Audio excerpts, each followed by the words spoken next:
Yadav, select कर। Professor Ram Gopal Yadav. Thakur साहब बैठ जाएं तब मैं बोलूं। Sir, 5 minutes, but since time has been limited to 5:30, 4 minutes. धन्यवाद श्रीमान। This is an apology, sir. 4 minutes is an apology. Sir, Ziaji knows the difficulty of this chair. मैं केवल 2-3 बातें कहना चाहूँगा। एक तो ये कि संविधान निर्माताओं ने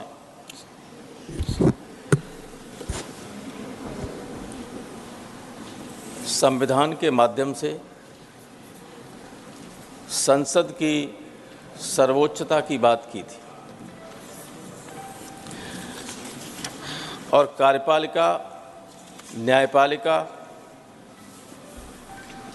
इन सब को उनकी अपनी सीमाओं में रहने के लिए कहा था। न्यायपालिका उस स्थिति में जब कोई चैलेंज करे संसद से बनाए हुए कानून को, तो जुडिशियल रिव्यू के अधिकार का प्रयोग करके उस पर अपना फैसला दे सकती है।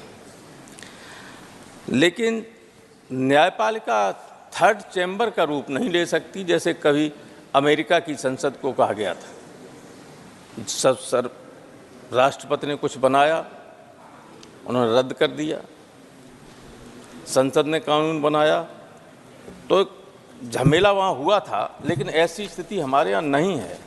लेकिन अपनी बात पर आने से पहले मैं एक बात अवश्य कहना चाहूँगा कि बहुत ज़्यादा न्यायपालिका पर रिलाई न करें। अभी सिसोदिया की जमानत के वक्त सबने पढ़ा होगा कि सुप्रीम कोर्ट ने क्या कहा था। माननीय राम गोपाल जी, राम गोपाल, अब मुझे 1 मिनट बोलने नहीं, एक सेकंड। न्यायपालिका के न्यायिक आचरण पर न्यायपालिका के खिलाफ नहीं न्यायपालिका संसद के खिलाफ जा सकती, तो संसद के अंदर क्या कि मैं सही बात नहीं कह सकता हूँ अपना? वो नहीं, तो रहने दीजिए। आपने पहले मौलिक बात कही, दमदार बात है। हम सब न्यायपालिका की भी इज्जत करते हैं, कार्यपालिका की भी करते हैं और उम्मीद करते हैं कि न्यायपालिका, कार्यपालिका और विधायिका सशक्त रूप से अपने क्षेत्र में काम करेंगे। पर एक विशेष मामले को लेकर अगर करे तब तो ठीक है। नहीं, एक विशेष मामले को लेकर किसी व्यक्ति का नाम लेकर मैं आपसे अनुरोध करूंगा, आग्रह करूंगा। जुडिशियल अकाउंटेबिलिटी की बिल संसद ने सर्वसम्मत से पारित नहीं किया था, वो मौलिक मुद्दा है, तो उस पर बोलिए। तो न्यायपालिका ने जनता की इच्छा का, संसद का की परवाह की। जब उनके ऊपर आया तो परवाह नहीं की, औरों के ऊपर चाहे हस्तक्षेप करने लगेंगे। लेकिन मैं कहना ये चाहता हूं कि ये सब व्यक्ति के व्यक्तित्व पर निर्भर करता है। टीएन सेशन के जमाने टीएन सेशन का सब व्यक्तित्व था कि उन्होंने लोगों को बताया कि इलेक्शन कमीशन क्या होता है। लेकिन अब इलेक्शन कमीशन ऐसा है कि सामने लोग टीवी पर देख रहे हैं कि पुलिस वोट नहीं दे रही है, पुलिस लोगों को मार रही है, रिप्रेजेंटेशन दे रहे हैं, लेकिन आंखें बंद किए हुए बैठे हुए हैं। तो अगर इस तरह के आपने देखा होगा, हम हर जगह देखा है सबने। मैं मिला जाके कमीशन से, कमीशन ने आंखें बंद किए रहे। इलेक्शन कमीशन की यही ड्यूटी नहीं होती सर। अभी वोट बढ़ रहा है, वोट कट रहा है, बूथ चेंज हो रहे हैं। आधा मोहल्ला यहाँ लगा है, आधा 3 किलोमीटर दूर लगा है।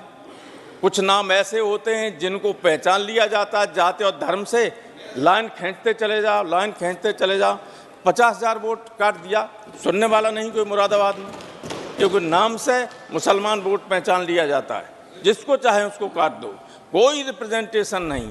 तो अगर इलेक्शन कमीशन में निष्पक्ष लोग नहीं होंगे, अगर वो बात नहीं सुनेंगे किसी की, तो डेमोक्रेसी क्या मतलब रह जाता है? डेमोक्रेसी का अर्थ ही ये है कि लोग अपनी इच्छा से, ईमानदारी से, फ्री और फेयर इलेक्शन के माध्यम से अपने प्रतिनिधियों को चुन सकें, अपने ऊपर शासन करने के लिए सरकार को चुन सकें। Thank you. लेकिन हो कहाँ रहा है ये? Thank you. इसलिए मैं शासन से कहना चाहता हूँ, शासन में बैठे हुए लोगों से, कानून तो आप जैसा ला रहे हैं बनेगा ही वैसा।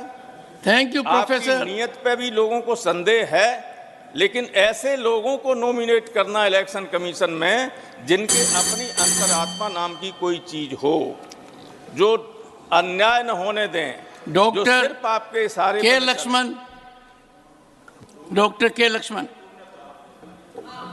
Thank you. Ma'am, you have been here, Thank you, Chairman Sir, I have given him, for giving this Extra time. opportunity to speak on this yes, amendment of this you have been very kind to everyone. appointment of Election Commission. No, you have been very kind, everyone has Sir, appreciated I it. stand here So your sitting here has been a in great challenge support to of me. this bill